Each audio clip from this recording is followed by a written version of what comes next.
Are we ready? Okay. Yeah, I need about 40 seconds. Okay. Are you sure we shouldn't just all gather around my laptop? Yeah, I assumed yes. Get them all move up closer and run and make a crowd out of it.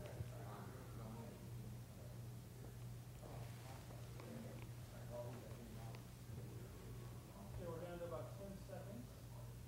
And we've got the mics up, right? I'm going to take a couple flashing pictures of you, so don't mind that. Okay. Wave your arms around that. Express yourself. Okay, you're live. Okay. Well, thank you very much, the few of you that are here, for taking the time to listen to what I have to say. I'm glad to have the opportunity to be here and sort of spread the word for a project that I'm working on. The main question sort of that led up to this project is basically, where's the vision? And in Northeast Ohio, I think a lot of times we're lacking it. And this is sort of a project going on that's hopefully going to answer it. One of the problems is vision's kind of a loaded word. It always kind of implies visionaries and new cutting-edge ideas. I prefer to think about it as vision coming from individuals who see opportunities staring them in the face. And I have a feeling there are probably a lot of people at this conference who see things staring them in the face. And a lot of times vision involves things that are accessible and familiar, not necessarily exotic. And so the question is, what are the opportunities that are staring us in the face? And I'm specifically going to talk about one opportunity, which in Northeast Ohio involves building an economy around design. And I'm going to specifically talk about product design because my background is product design. I teach at the Cleveland Institute of Art. I run the industrial design program. But what I'm doing is I'm working on a project in collaboration with Cleveland State University, Cleveland Institute of Art, and the Civic Innovation Lab. And the project is called the District of Design. And kind of an overview of the current situation in Northeast Ohio is that the region is home to more than 40 consumer product brands, some of them recognized worldwide. That Northeast Ohio is what Ned Hill at Cleveland State, my partner in the project, referred to as a nebula of consumer product development capacity, but as a whole, it's less than the sum of the parts. The consumer product marketing and manufacturing industry relies on design to connect with its consumer, create brand experiences, and add value. And that we know part of the current situation is that Northeast Ohio lacks a vibrant design culture that enables companies to attract and retain top talent. And we believe that in order to foster global competitiveness, we need to leverage the regional expertise that we have in consumer product design, R&D, marketing, manufacturing, sales, and distribution. And that ultimately the goal of the project that we're working on is what we refer to as creating the Milan of the Midwest and establishing Cleveland and Northeast Ohio as the capital of consumer product development in the U.S. And this goes back to sort of staring at things that are right in front of you. The assets that we have, history. Victor Schreckengost is part of the legacy of consumer product development in the region, and he was a professor at the Cleveland Institute of Art. He was he started what is considered to be the first industrial design program in the country, and he's credited with having a $250 billion impact on the U.S. economy. Another asset that we have is talent. The program that I run is considered one of the best in the U.S., and at CIA we train some of the most sought-after talent in the industry. Another asset we have is regional expertise. I mentioned there are over 40 consumer product brands. Just of the companies on this list, KraftMaid is actually the largest cabinet manufacturer in the world. American Greetings is considered to have the largest creative studio in the world. So there's quite a bit of resources here relating to this kind of work. The current climate for design, consumers are paying for better design, and a lot of companies are finally investing in design because the demand is there. And then also, it's been a long time in coming, but there are certain organizations that are actually starting to track when companies use design well and invest in design. They're actually starting to track performance, stock market performance, things like that. And the Design Council UK actually tracks the FTSE performance for companies that use design well and those that don't. And the companies that use design well outperform those that don't by 200%. So underlying the idea of the Milan of the Midwest is creating a design and innovation culture. And that involves a number of things. One of them is improving design and innovation management through collaborative higher education programs. It's one of the reasons why we're working with Cleveland State, and we also work with CASE. We're talking about raising regional awareness through a design and innovation prize. And we're looking at tapping into regional talent and becoming more connected with K through 12 education to develop design and innovation programs. And then also the last piece of the puzzle was sort of to create an identifiable heart of the design community. We're calling that the District of Design. And that's of the four things that we went into this looking at. The last one was sort of has become the focal point, has gained a lot of momentum. So what is the district? The concept is modeled after a place in Chicago called the Merchandise Mart. It's basically a place with permanent showrooms for companies all over the world to display their products.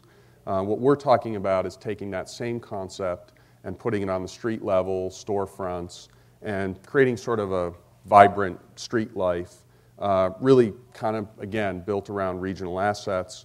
The way that this would work is in consumer product development and the retail business.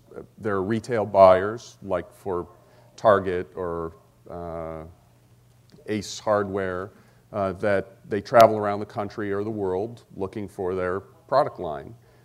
So what we're talking about here are showrooms where they could come into town, plan their product line, see what the company produces and what's available, and make purchases. And they purchase in the tens of thousands or hundreds of thousands, not the ones and twos. The area that we're talking about for the District of Design, it starts in the south around Prospect, moves up towards St. Clair, and then East 13th on the western end and East 36th on the eastern end. And the core of it is sort of around Playhouse Square. That's where the showrooms would be. But we've included a lot of real estate for the purposes of growing design studios and manufacturing companies. It turns out that as we defined the geography of it, and we sort of had strategies to include live workspaces because designers like to live in live workspaces, include media and Cleveland State and larger industrial spaces. So as we laid it out and then started to survey what was already there, it turned out that in that district that we kind of randomly defined, there were already 100 design-related companies employing 1,400 people. And when I say design-related, it's web design firms, graphic design, architecture, product design, photography studios. Another reason for the location is as the Silver Line is being built down Euclid Avenue, it will connect Public Square with University Circle, and that's really kind of connecting the talent pool with, between Cleveland State, CASE, the Cleveland Institute of Art. So we're really kind of building this around the idea that we're going to have students moving back and forth, professionals moving back and forth to access the resources that the city has available. We were trying to make it as walkable as possible. So more than half of the district that we've defined is within a 5-minute walk of the new Silver Line, which is actually scheduled to be finished in 2008. And overall, what we're talking about in terms of an experience, I mentioned that there are buyers that come into town to buy consumer goods. Currently, the way it happens is a buyer may fly into the airport, drive for 45 minutes to various locations, Solon or various locations around the region, kind of go into exit an anonymous exit ramp, enter the back of a warehouse, and sort of plan their product line. We're trying to make it a much more high-end experience, create synergies among companies who are located in the district, and do things like create the District of Design marketplace where maybe these showrooms open up to consumers and you can see new things, buy new things, and companies can do consumer testing. The value of doing this, it places an emphasis on existing strengths. Most of the pieces to do this are already here. We believe that it will foster a design and innovation culture, which isn't just about creating new consumer products. It really is about it's politics, it's medicine, it's anything where we need more innovative thinking. And we believe that this will make Northeast Ohio a talent magnet and establish the region as a region that leads thought in design. And for companies, it results in top-line revenue growth, which companies want to hear. The status of the project, conversations about this project started about a year ago, and we did some groundwork and announced it about 6 months ago. And since in the last 6 months, we've gotten a lot of buy-in from government officials, both city, state, county, and from institutions of higher learning, from businesses and CDCs. We're actually in the process of negotiating real estate, a master lease agreement for multiple property owners, and then understanding what financial incentives might be available to help with build-out costs and rent. And then, and actually several companies have already declared their intent to be there. It really is just a matter of working out the nuts and bolts.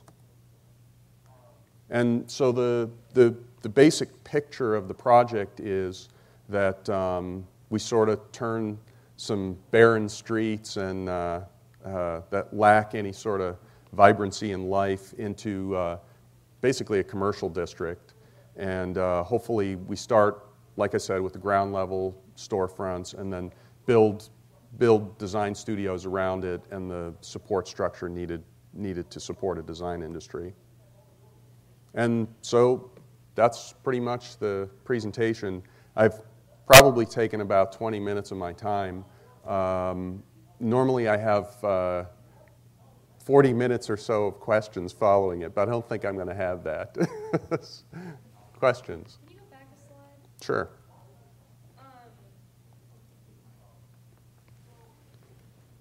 All right, is this on? Okay. Mm-hmm. I'm a Cleveland State student. Okay. And I would really like to know, because Cleveland State's about 3 blocks from there, Mm-hmm. how you're going to make Cleveland State pretty, because that is the ugliest set of buildings I've ever seen. It is. One of the reasons why Cleveland State was so interested in this project is that they do see it beautifying the campus. There are plans for the Fine Arts Building, which would be facing Euclid. Ned Hill, who I'm working with at Cleveland State, often refers to that stretch as the best collection of Stalinist architecture in the region. There really is. They're very serious about changing that, and they realize that it's an issue. And again, that's why they were so interested in this. Other questions? Yep. Okay, I'm from Detroit. I was driving down to Home Depot the other day. I turned on Cleveland Public Radio and caught this thing about the Cleveland Plus initiative. Mm-hmm. Could you talk very briefly about that? Because I have a follow-on question, but I'm a little fuzzy on what exactly. How does Cleveland Plus relate to this design initiative you're talking about? Honestly, the Cleveland Plus initiative, I think it was announced maybe 2 or 3 days ago. Mm-hmm. I'm pretty new to that. That concept is pretty new to me. That's an initiative that's through the Greater Cleveland Partnership and the Convention and Visitors Bureau. There are a lot of different organizations within the Greater Cleveland Partnership.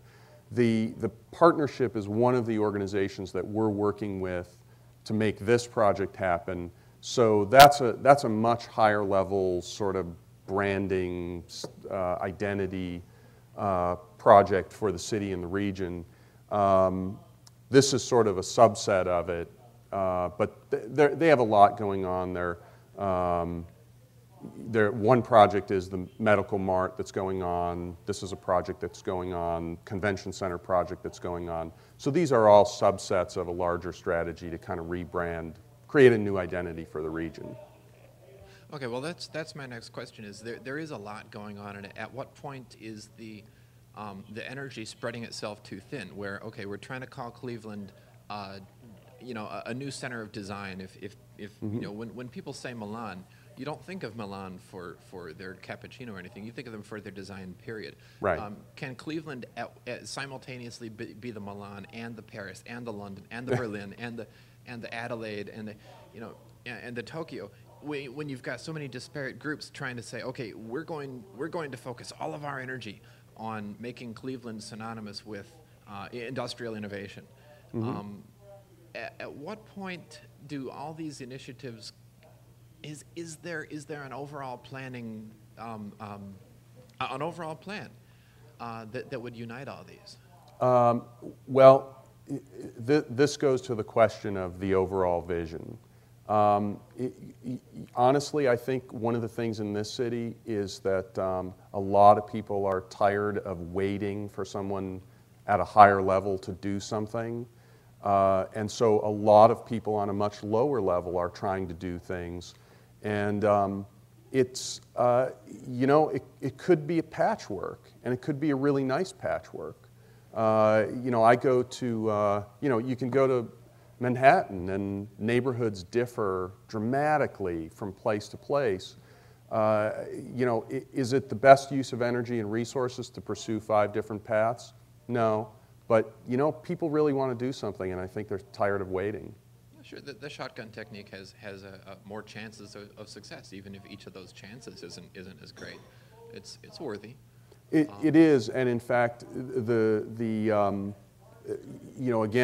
basis of this concept is, we do this already. We just spread it out so thin over such a large area that it doesn't really have any identity. Okay, my final question is, what is it about the design program that you mentioned earlier that mints some of the most sought-after talent? How did that happen in Cleveland? What was the magical ingredient in Cleveland that made that here? Well, it's funny because we're in the period of students making decisions about prospective students deciding where they're going to go. So I've gotten this. What's the difference between Cleveland and all these other schools, and what makes it different, and why did it end up there? I think it's a combination of things. One is we are an industrial hub, have been an industrial hub. Design has been very important, and there was demand here, so this program grew. So the DNA has existed for 60 plus years. And when you have something around that long, it's easy to maintain momentum. So that's one. We do have history on our side. The next thing is that the program is unique in that it's a lot of design programs might be part of an engineering program or an architecture program. This is part of an art school. There's a lot of energy there. CIA students are seen as, the design students are seen as very innovative, and it really is kind of the synergy with the fine arts programs. We have the luxury of space. All the students have their own studio space that is in a larger, they're dedicated studio spaces where students work together. When I leave the classroom, I may spend a half an hour one-on-one time with a student. They spend hours with each other. They teach each other new things.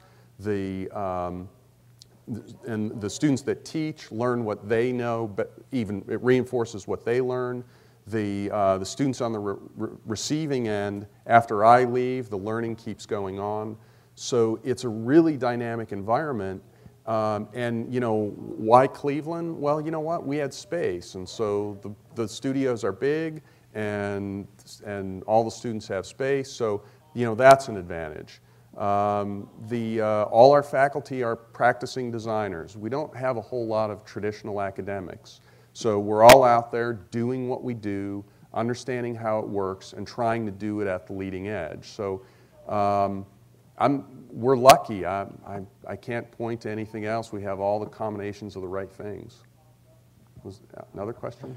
I guess my question is, and I apologize if you've covered this already. I walked in a little late, unfortunately. I find this very fascinating, but I can't necessarily get involved from the top-down level. So how can I get involved from like the grassroots up level to, I guess, help the design district? What can I do as just a citizen of Cleveland? Well, it's one thing that already happened after the announcements and sort of progress began is a lot of questions came up about, you know, where should I locate my, you know, I want to build a commercial web business. Where should I put it? Well, you should put it here. I know that's not, you know, building you know, looking for space for a hacker organization. This might be the place to do it. We're trying to create a diverse, dynamic, creative environment that's sort of clustered where things that are happening in one organization affect another. So that's one thing. If you're looking for space or someone else is looking for space, look here. Another one is I've noticed that there are times when the momentum starts to slow, and it's everybody thinks it's a great idea, but then on the political level, but then they get distracted with something else. Well, I think from a grassroots level, people need to start saying, where is it? What are you doing? Because I have to tell you, sometimes, you know, I feel like I walked in with a golden goose and the city kicked it out. And they haven't, I'm exaggerating. But sometimes there's a lack of a sense of urgency, and grassroots movements help maintain the sense of urgency. You know, it was probably maybe 4 months ago, Rubbermaid announced they're moving to North Carolina. That's a core industry for this region that is slowly going to dissipate if we don't recognize that it's important and invest in it and put the infrastructure in place that's going to build it. Other questions? Yeah. I might have missed this if you covered it, but is there like a phased rollout of this, or is it going to happen like overnight, or what's the time frame? Well, when's state Euclid Avenue going to look like that? Yeah, the stage that we're in now, because an important part of this is the clustering of activities. So you know, the market could drive what happens. So if the market drives, one person's going to be 10 blocks away from the other, and that's not clustering. That doesn't give you the dynamic that you want. So what we're working on now, before we can sign companies up and start pounding nails, is we have to develop a master lease agreement where we identify a cluster of immediate properties for showrooms that make it the right kind of experience. Once that master lease agreement's developed, we understand what incentives are available, then we can start to sit down and sign agreements with companies. So the phase that we're in now is that clustering the real estate. The next phase would be signing up companies, and you know, we're looking at hopefully 5 or 6 companies initially, and that really starts the momentum. And you know, we're hoping by the end of summer we're in that situation, and hopefully by the end of the year we're in construction. And the goal is that as the Silver Line is completed, as construction on Euclid ends, then this is sort of coming to life. Any other questions? I have one more, and this might throw the rails off the track a little bit, but I'm more of a musical person. I get very into what I call the auditory arts, I guess. And I'm kind of wondering what kind of crossover benefits might come out of a fairly visual-oriented art and design district for the musical side of the arts culture in Cleveland. There are 7 or 8 design districts in the U.S. Most of them are architecture, decorating, furniture.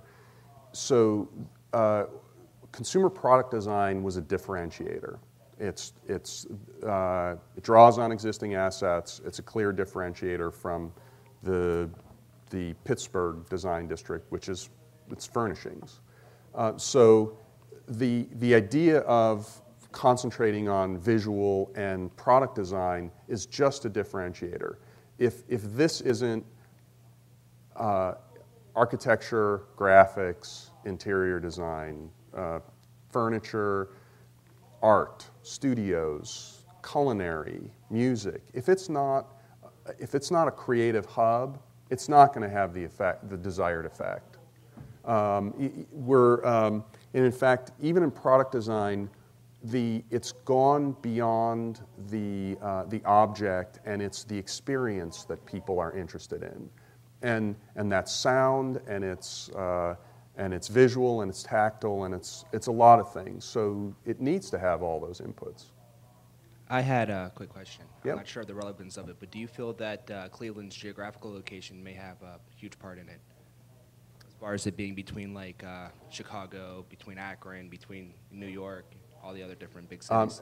There was a slide I had in here that I actually took out. If you drew a 300-mile radius around Cleveland at the center, almost half of all the product design programs in the country are within that 300 miles, and actually a couple in Canada as well.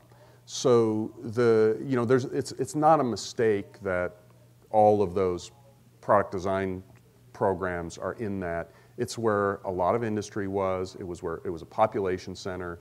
So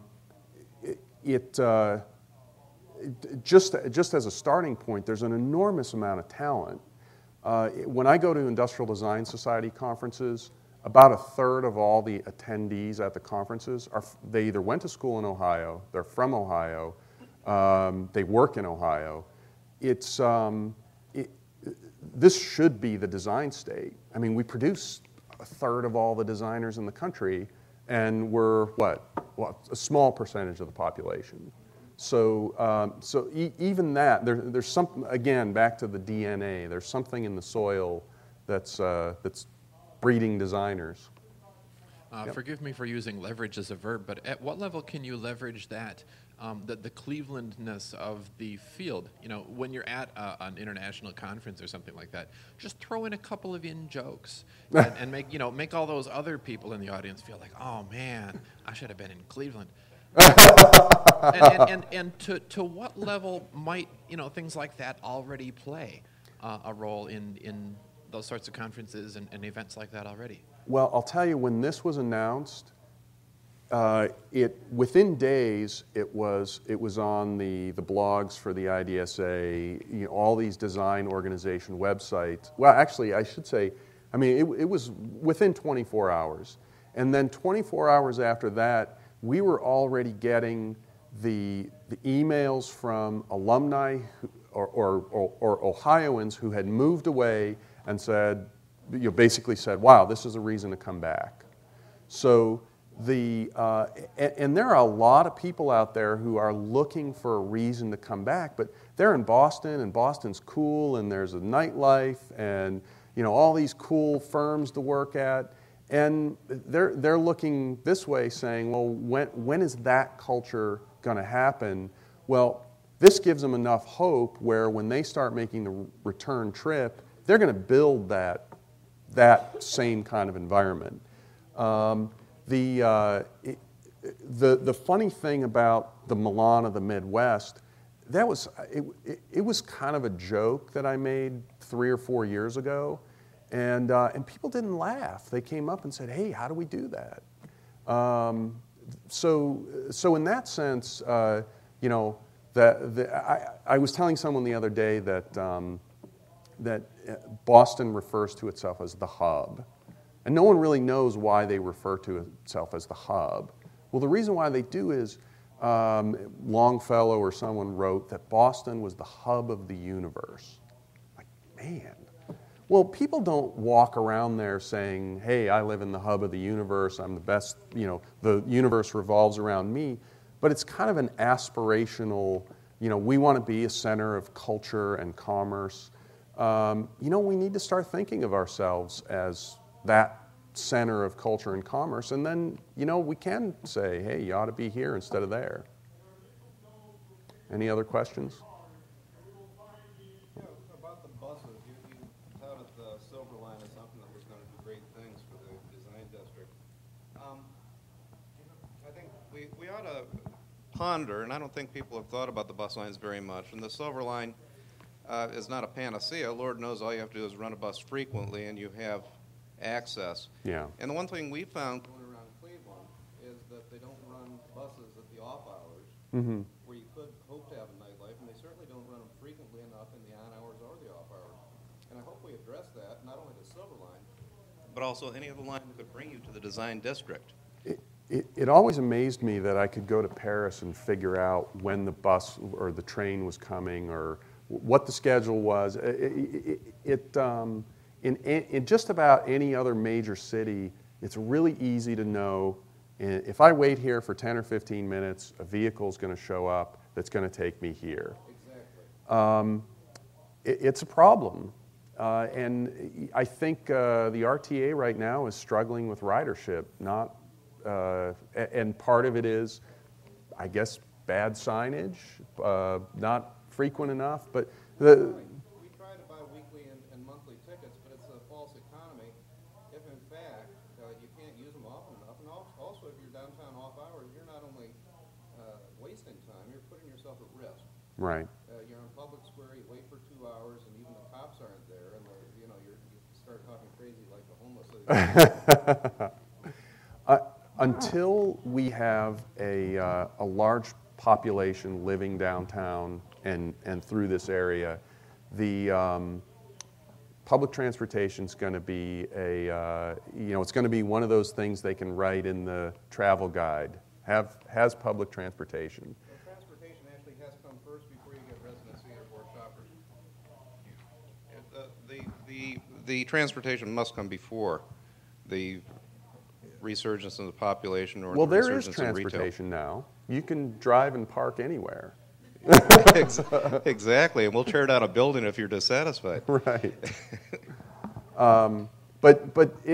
These things do go hand in hand. It's not going to run round the clock until there's someone there to use it round the clock. And you know, if you watch the line that runs to the lakefront, boy, every time I drive past that train, it's empty. Isn't that awful? It is awful.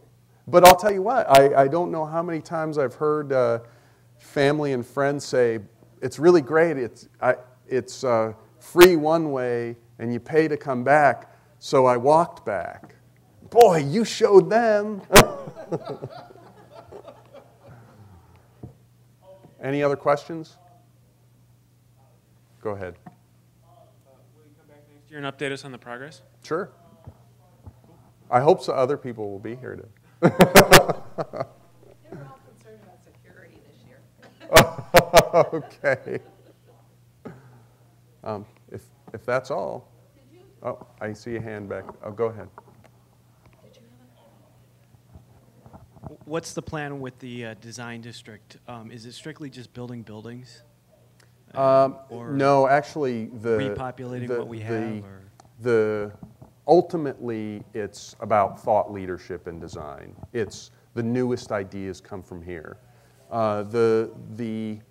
These showrooms are companies have to be a part of this.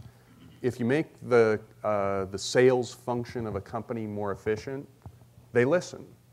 Now, ironically, in a lot of cases, we've gone into companies saying, "Here's the plan. This will make your sales function more efficient," and a number of presidents of companies have said, yeah, but this helps me attract better talent. I'm out in the middle of nowhere right now. If I have this, then I can attract better talent. So we went in focusing on what we thought was the low-hanging fruit, and actually a lot of companies have picked up that it really is about creating synergies among companies and individuals and industries. It is about taking a leadership position in design and saying, you know, this is an area where we're best at. Do you live downtown? Do I live downtown? well? No, I live in an inner ring suburb. Okay. When I moved here, my wife and I, we looked downtown at a lot of places, and we're surprised that we have 2 kids, and you know, trying to find a place that was big enough and had the amenities that we wanted. It cost as much as it did in Boston. What were the amenities that you wanted? Enough bathrooms, windows that sealed, grocery store, things like that. And they were not downtown. No, well, some of those things were, but the prices were similar to than in Boston, and for not having much of a downtown life, not really sure where to send kids to school, it wasn't a real appealing option. Are you near a park? What's that? A park with Am your I? kids? Yes. Mm-hmm. Yeah. Okay. I live in Lakewood. I mean, are there any parks in downtown Cleveland? Open spaces? Some pretty wind-blown ones. No, not kid-friendly. I mean, I know the Ferrises are familiar with me hearing me say it, but I mean, we're called the Forest City. We have no forest in the city. No, we don't. You know, I'll throw out, this is a tangent. You can shut down 1/3 of all the streets in downtown Cleveland, and you won't affect traffic at all. Yeah. So tear up 1/3 of all the streets in downtown Cleveland and plant trees. Make them, and in fact, put grills and picnic tables, and take a couple of those empty office buildings. Mm-hmm. And I ran the numbers. You could build Are there clusters close enough to do that? Are there clusters there to do that? In downtown Cleveland? Yes. Sure, you could probably do it anywhere. Like I said, tear up 1/3 of all the streets and anywhere. Pick a place. The highest rent is usually right up against those parks. Mm-hmm. Say like in New York with Central Park. Yeah. Dan, we could do that if we weren't so dependent on parking, as you pointed out. Again, I don't think that anyone would even notice from a traffic and parking point of view if we did that. There is no traffic in Cleveland. I drive right through town every single day from Lakewood to University Circle, and what people call traffic, oh man, I miss the sense of urgency associated with traffic. There's something happening. There is no traffic here. We had traffic here in the 60s, and that left around the 70s, and then when we came back in the 80s, there was virtually no traffic. And then in the 90s, it got to be less. Right. Where you felt like walking into downtown, you were in the Rod Serling flick. Yeah, that's right. It's really accelerated. Yeah. And when you notice it as one of the first things, it's bad. Yeah. Go ahead. From a design standpoint, do you design beginning and then end of life product? You know, like each of us have a beginning and end. Sure. How about buildings? Do they have a beginning and end? Is there a vision to, I don't know, I'm just throwing out this idea, to start a land reclamation project? Maybe, I don't know, take a look at some of the buildings that we have existing, not all of them, but I don't know, actuarially speaking, say that at certain points we can retire them and reclaim. Sure. Maybe some city in a design sense might be, and would you agree that maybe one city might be ready to do something like that doesn't have any traffic? One of the things I was about to mention was just for fun, I once took the price of an office building that had just been sold and looked at the cost of the building and cost of build out and figured out that you could You could take one of these 70s office buildings and turn it into 200,000 or 2,000 square foot homes that were about $200,000, and they just happened to be on the 20th floor of a building. And you could never get that in New York, San Francisco, Boston, Chicago, where if we really committed to it being a residential city, we could offer something that no other city could offer in terms of what you got for the price that you paid in an urban area, and then start to build the parks, build the transportation and infrastructure. I'll tell you, companies that are wanting to leave town will be making a round trip. Has somebody done a BTU study on what a tree's potential energy source would be if it was converted to wood, and then take that nut on that value of that tree and flip it as an incentive toward, I don't know, say a vacant slumlord? Yeah. And say, if you knock down that building and you plant such and such trees, we will hang out this nut as an incentive? No, but the more I will trees say, you plant, the more you get back for that building? I don't know if anyone's done that. I do know that E4S, Entrepreneurs for Sustainability, they've done things like they've started to look at old homes as a natural resource in terms of disassembling, taking what are in fact hardwoods, transforming them into new things. So there are some things that have to do with reclamation and recycling that have been looked at. Anything else? At one time, Cleveland had a lot of landscape architects. Mm-hmm. I mean, Lakeview Cemetery was designed by one, Riverside Cemetery, the park that was by the old municipal stadium. Mm-hmm. Does the CIA have any kind of program for landscape architects? Or We don't, no. I mean, I just think that there is a history of that here. It would be kind of and we were talking about designing parks again. It seems like a kind of a thing that might be interesting to somebody. I remember a few years ago, Steve Litt from the Plain Dealer wrote an article that this was before Kent located their urban design center in Cleveland, that Cleveland was the largest major city without an architecture program. It took taking the program from Kent and moving it up here to do that. I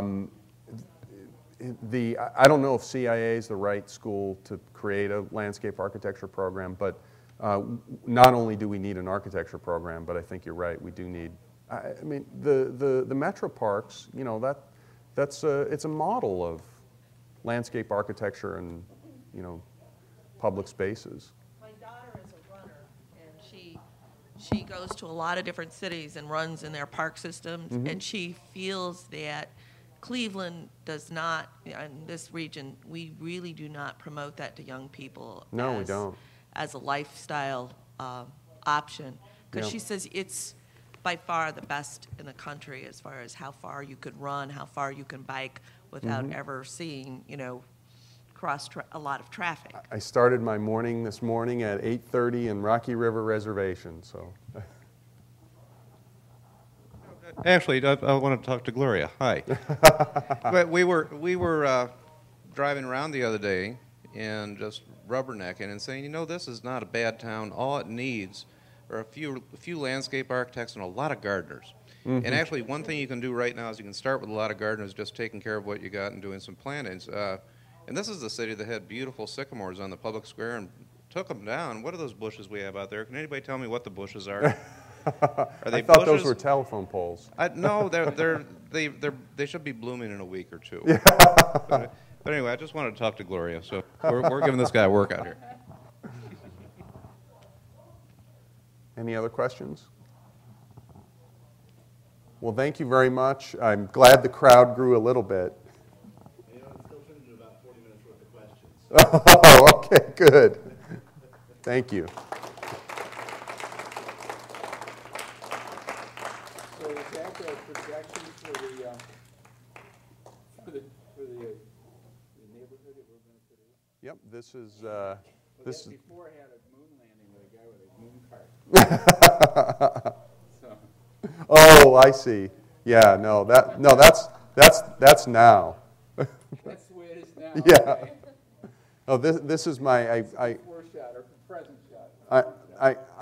I've finally concluded that you know, if we can put a man on the moon, we can fix Cleveland. Yeah, that's right. Should we really put a man on the moon? Yeah, but and even if we didn't, we could make Cleveland so appealing, even if it's fictional, that people will buy in. Thank you.